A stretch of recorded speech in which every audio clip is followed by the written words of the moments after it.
Кој ја постави, а кој ја отстрани двојазичната информативна табла на објектот на Основен суд во Кочани или кој ја направи грешката е информацијата која им е скратена на овдешните граѓани. Имено, ако не беа реакциите на социјалните мрежи за Државното правобранителство на Република Северна Македонија во Кочани, каде што нема албанско население, веројатно двојазичната табла се уште ке стоеше на куќата на правдата.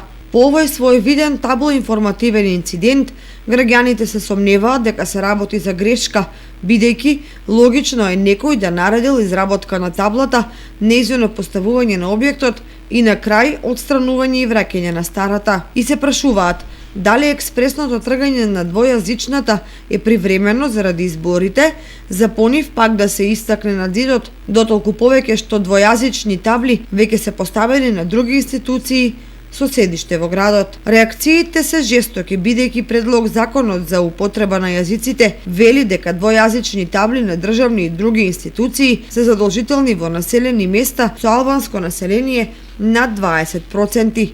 Тоа значи, ако некој намерно ја направил грешката, дали ќе сноси соодветна одговорност за тоа? Дотолку повеќе што никој не одговори на прашањето на некои локални медиуми за тоа која е намерата со поставувањето на двојазичната табла и не објасни зошто за неполни 24 часа е отстранета и е вратена она со новото име Државно правобранителство на Република Северна Македонија Кочани.